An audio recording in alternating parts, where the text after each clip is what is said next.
തൃശ്ശൂർ സ്നേഹതീരം beach പോലെ നമുക്ക് വൈകുന്നേരം സ്പെൻഡ് ചെയ്യാൻ പറ്റിയ ഒരു കിടിലൻ വൈബുള്ള സ്പോട്ടാണ് നാലുമണിക്കാറ്റ്. നിങ്ങൾക്ക് ഫാമിലി ആയിട്ട് ഇതുപോലെ വഞ്ചി സവാരിയോ അല്ലെങ്കിൽ കുറച്ച് അഡ്വഞ്ചറൊക്കെ ഇഷ്ടപ്പെടുന്നവർക്ക് കയാക്കിങ്, പിന്നെ പെഡൽ ബോട്ടിങ്, പിന്നെ ഒരു ചിൽഡ്രൻസ് പാർക്കും ഇവിടെയുണ്ട്. ചാവക്കാടിനും ചേറ്റുവയ്ക്കിടയിൽ കറുകമാട് മാട്ടുമ്മലാണ് ഈ നാലുമണിക്കാറ്റ് വരുന്നത്. ആ വഞ്ചിയിൽ പോകാൻ എത്രയാ? 100 രൂപ. രണ്ടാളുടെ പോവും. അത് വലിയ തെറ്റില്ലാത്തൊരു റേറ്റാണ്. ഏകദേശം 25 മിനിറ്റോളം നമ്മളെ വഞ്ചിയിൽ കൊണ്ടുപോകും. കഴിഞ്ഞ പ്രാവശ്യം വന്നപ്പോൾ ഈ പെഡൽ ബോട്ടിലാണ് ഞാനും ദീപും പോയത്. ചവിട്ടി പരിപ്പിളകി. കാരണം എന്താ, ദീപു ചവിട്ടില്ലേ, മൊത്തം ഞാൻ തന്നെ ചവിട്ടണം. അതുകൊണ്ട് 200 രൂപ ചിലവായാലും വേണ്ടില്ല, വഞ്ചിയിലാകുമ്പോൾ സുഖമായിട്ട് ഇങ്ങനെ ഇരുന്ന് പോവാലോ. ഈ വഞ്ചി തുഴഞ്ഞു വന്ന ചേട്ടനാണ് ഞങ്ങളെ കൊണ്ടുപോകണേട്ടാ. നീ വഞ്ചി പോയിണ്ട?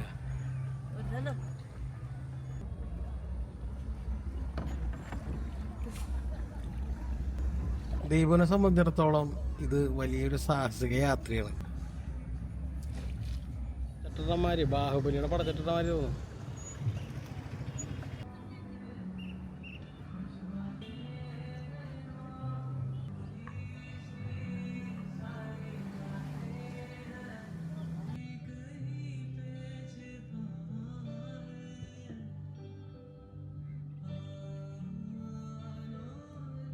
ദീപു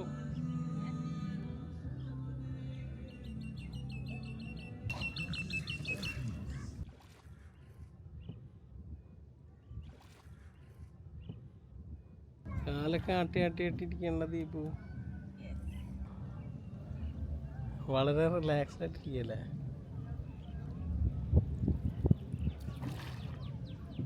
കയ്യിലെന്താടി?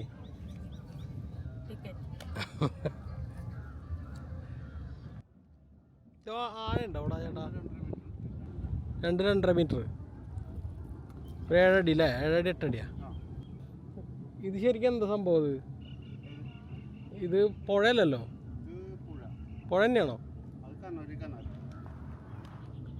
ആ, കനാലായിട്ട് കണക്ട് ഉണ്ടല്ലോ അത്.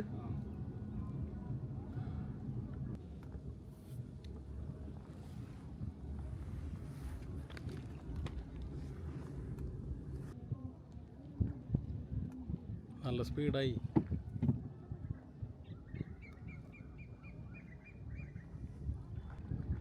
ഈ സൂര്യൻ അസ്തമിക്കുന്നതിന് കുറച്ച് മുൻപുള്ള സമയം നോക്കി വരികയാണെങ്കിൽ ഇതുപോലെ നല്ല മനോഹരമായിട്ടുള്ളൊരു അനുഭവമായിരിക്കും ഈ യാത്ര.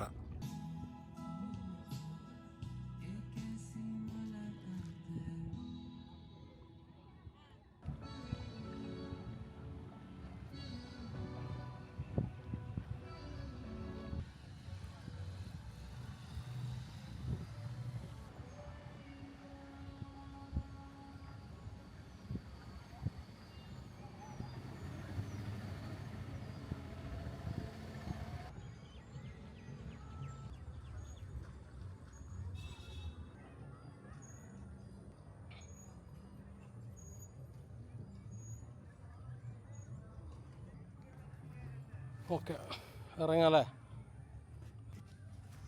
വഞ്ചി കരക്കടുപ്പിച്ചത് ദീപ് ചാടി ഇറങ്ങിയിട്ടാ. നേരത്തെ കണ്ട ആളെയല്ല. ഇപ്പം നമ്മൾ നിൽക്കുന്ന ഭാഗം എൻട്രൻസിൻ്റെ ഇടതുഭാഗത്താണ്. വലതുഭാഗത്ത് ഇതുപോലെ കൊച്ചു കുട്ടികൾക്ക് കയാക്കിങ് പഠിപ്പിക്കുന്ന ഒരു ഏരിയ ഉണ്ട് കേട്ടോ. വളരെ സേഫാണ് ഇവിടുത്തെ കയാക്കിങ് പഠിപ്പിക്കുന്ന രീതികളൊക്കെ. നല്ല ട്രെയിൻഡ് ആയിട്ടുള്ള ആൾക്കാർ, വളരെ ബ്യൂട്ടിഫുള്ളായിട്ട്. കണ്ടോ, ഈ കുട്ടിയൊക്കെ പെട്ടെന്ന് തന്നെ പഠിച്ചു. അത്ര സിമ്പിളായിട്ട് പഠിപ്പിക്കുന്നുണ്ട്. ഇത് കുട്ടികൾക്കുള്ള ചെറിയ കയാക്കിങ്ങിൻ്റെ ബോട്ടാന്ന് തോന്നുന്നുണ്ട് കേട്ടോ. ഇവിടുത്തെ ഒരു വൈബിന് ചേർന്ന രീതിയിൽ തന്നെ ഒരു മുള കൊണ്ടുണ്ടാക്കിയിട്ടുള്ള പാലം ഇവിടെ ഉണ്ട് കേട്ടോ. വളരെ ബ്യൂട്ടിഫുള്ളായിട്ട് എനിക്ക് തോന്നി. പക്ഷെ ദീപുവിന് ഇങ്ങനെയുള്ള പാലങ്ങളിൽ കയറാന്ന് വെച്ചാൽ ഭയങ്കര പേടിയാട്ടാ. ദീപു പേടിക്കണ്ട, വാ പോരെ. ഇവിടെ ഫാമിലി ആയിട്ട് ഇരിക്കാനും കുട്ടികൾക്ക് കളിക്കാനും ഒക്കെ ഉള്ള സ്പോട്ടുകൾ വരുന്നത് ഈ പാലം കടന്നിട്ടാണ്.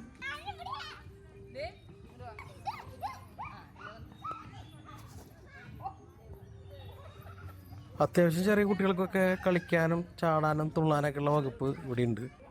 കുറേ എണ്ണത്തിൽ വലിയ ആൾക്കാർ ഇരിക്കുന്നുണ്ട് കേട്ടോ. പാനിപൂരി വിൽക്കണ സ്റ്റാൻഡ്, അത് മീനിൻ്റെ ഷേപ്പിൽ. എങ്ങനെയുണ്ട്? ഇതാണ് ഈ ഭാഗത്തുള്ള മെയിൻ സെൽഫി സ്പോട്ട്. പ്രകൃതി സൗന്ദര്യം ആസ്വദിച്ചുകൊണ്ട് നമുക്ക് കുറച്ചു നേരം വർത്താനം പറഞ്ഞിരിക്കാനും അതുപോലെ തന്നെ ഫോട്ടോ എടുക്കാനും ഇവിടെ നല്ല സൗകര്യമുണ്ട്. രാവിലെ 7 മുതൽ വൈകിട്ട് 7:30 വരെ ഇവിടെ ബോട്ടിംഗ് ഉണ്ടാവും. അതുപോലെ പാർക്കിൻ്റെ സമയം വൈകിട്ട് 9:30 വരെ ഉണ്ട്. അതുവരെ ഫാമിലി ആയിട്ട് നമുക്കിവിടെ കുറച്ച് നേരം റിലാക്സ് ഒക്കെ ചെയ്തിരിക്കാം. ഇവിടുത്തെ ചാർജുകൾ എങ്ങനെയാണെന്ന് വെച്ചാൽ എൻട്രി ഫീ 10 രൂപ മാത്രമാണ്.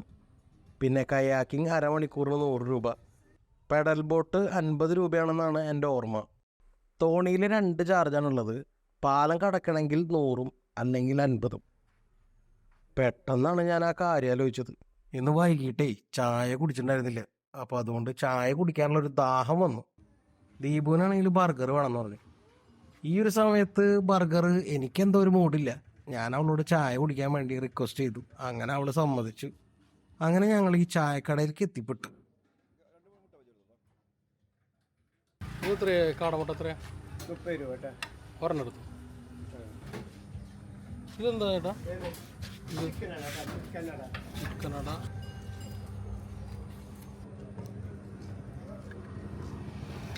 ദീപു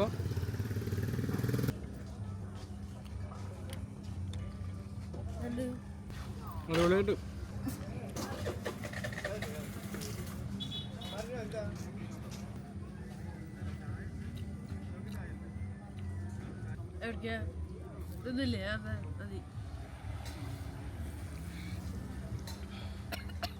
അതാണ് എൻ്റെ കൊതി പറ്റിയതാ.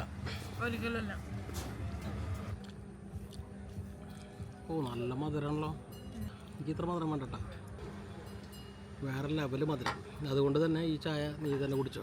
അപ്പോൾ 2 ചായ നിനക്ക്, എനിക്ക് ചായ വേണ്ട കേട്ടോ. ആ മധുരം മറക്കാൻ വേണ്ടിയിട്ട് ഒരു മസാല ബോണ്ട കഴിക്കും. നിനക്ക് പഴംപൊരി, എനിക്ക് മസാല വേണം.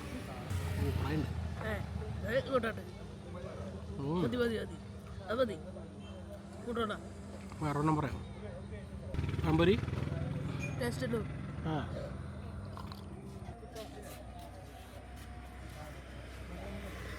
ആ മതിയില്ലേ? ഇനി ചായ ഒന്നും വേണ്ടല്ലോ. ബർഗർ കഴിക്കാനുള്ള വയറ് നിനക്കില്ല. ബർഗർ അടിക്കാനുള്ള തീവ്രമായ അഭിനിവേശം ആ നോട്ടത്തിൽ ഞാൻ കണ്ടു. അതുകൊണ്ട് പെട്ടെന്ന് തന്നെ ദീപുവിനെ പൊക്കി അവിടുന്ന് സ്കൂട്ടായി. ദീപുവിൻ്റെ നിഷ്കളങ്കമായ മനസ്സിനെ വേദനിപ്പിച്ചുകൊണ്ടായിരിക്കാം എനിക്കും നല്ല വിശപ്പ് വന്നു. അതുകൊണ്ട് പോരുന്ന വഴിക്ക് ഞങ്ങൾ ഈറ്റ് മോർ എന്ന് പറഞ്ഞിട്ടുള്ള ഒരു റെസ്റ്റോറൻറ്റിൽ കയറി. ഗുരുവായൂർ കൊടുങ്ങല്ലൂർ റൂട്ടിൽ ചേറ്റുവ കഴിഞ്ഞ് 5-ാങ്കല്ലിലാണ് ഈ റെസ്റ്റോറൻറ്റ് വരുന്നത്. ഈ ലൈം കൊണ്ടുവരുന്നത് ഇവിടുത്തെ സൂപ്പർവൈസറാണ്. പുള്ളി നമുക്കൊരു സ്പെഷ്യൽ കോംബോയും പിന്നെ 2 കോംപ്ലിമെൻ്ററി ലൈം തന്നോട്ടെ. നല്ല ആവോലി തവ ഫ്രൈയും പിന്നെ അതിൻ്റെ കൂടെ മന്തി റൈസും. 499 രൂപയ്ക്കാണ് പുള്ളി കോംബോ സെറ്റ് ചെയ്ത് തന്നത്. ഞങ്ങൾക്ക് എന്തായാലും ബാക്കിയുണ്ട്. ഈ ഫിഷിൻ്റെ പ്രൈസും പിന്നെ പുള്ളിയുടെ മൂഡ് അനുസരിച്ച് ചിലപ്പോൾ ഇതിൻ്റെ പ്രൈസൊക്കെ ചില വ്യത്യാസം വരും കേട്ടോ.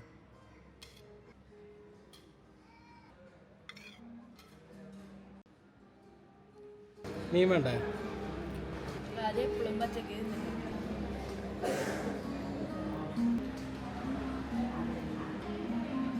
എങ്ങനെയുണ്ട്? എരുണ്ടോ? നല്ല മസാല. എരിവൊന്നും മൈൽഡാവും. അങ്ങനെ ദീപുവിൻ്റെ ഊഴം കഴിഞ്ഞതോടെ ഞാനൊന്ന് ടേസ്റ്റ് നോക്കാമെന്ന് വിചാരിച്ചു. ആവോലിന്ന് അത്യാവശ്യം വലിയൊരു പീസ് എടുത്ത് അത് റൈസായിട്ട് നൈസായിട്ടത് മിക്സ് ചെയ്ത് കഴിച്ചു. നല്ല മസാല. ഇത് മയോണൈസ് വേണ്ട, ഇതാണ് അതിൻ്റെ രസം. അടിപൊളിയായിട്ടില്ലേ?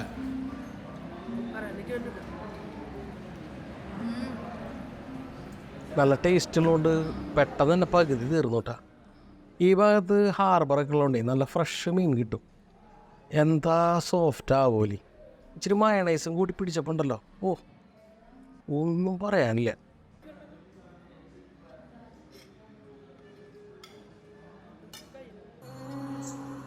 മുൻപിലിരിക്കുന്ന നകുലനെ മൈൻഡ് ചെയ്യാതെ ഗംഗ ഒരു ഭ്രാന്തിയെ പോലെ ആ മന്തി റൈസ് മൊത്തം കാലിയാക്കി.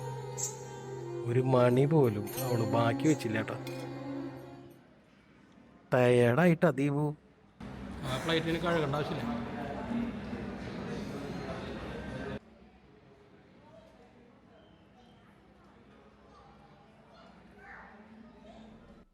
ദീപു ഒരു മയമില്ലാണ്ട് താങ്ങണ കണ്ടപ്പോഴേ കുറച്ച് മീൻ ഞാൻ മാറ്റി വെച്ചു.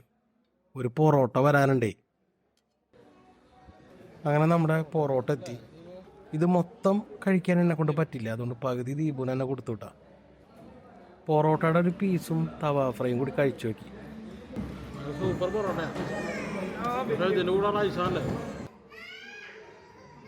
ഇതേ സമയം ദീപു മലയക്കോട്ടലെ വാലിബൻ്റെ പോലെ ഒരു മല്ലയുദ്ധത്തിലായിരുന്നു. അങ്ങനെ ചരിത്രത്തിൽ ആദ്യമായിട്ട് ദീപു അടിയറവ് പറഞ്ഞു. ഈ റെസ്റ്റോറൻറ്റിലെ സൂപ്പർവൈസറാണ് ഇദ്ദേഹം. നമ്മൾ വന്ന സമയത്ത് തന്നെ നമ്മളെടുത്ത് വന്ന് നമ്മളുടെ ആവശ്യങ്ങളൊക്കെ മനസ്സിലാക്കി അതിനനുസരിച്ചൊരു കോംബോ ഒക്കെ സെറ്റ് ചെയ്ത് തന്നിട്ടാ. അതിപ്പോൾ നിങ്ങൾ വരികയാണെന്നുണ്ടെങ്കിൽ അത് ഗ്രൂപ്പായിട്ടും ഒറ്റയ്ക്കും എങ്ങനെ വന്നാലും പുള്ളി ഒരു കോംബോ സെറ്റ് ചെയ്ത് കൊടുക്കാറുണ്ട് എന്നാണ് പറഞ്ഞത്.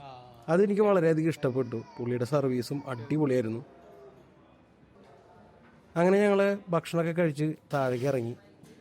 വളരെ അഫോർഡബിൾ ആയിട്ടുള്ള റേറ്റിൽ നല്ല സർവീസും നല്ല ഫുഡുമാണ് ഇവർ കൊടുക്കണേ.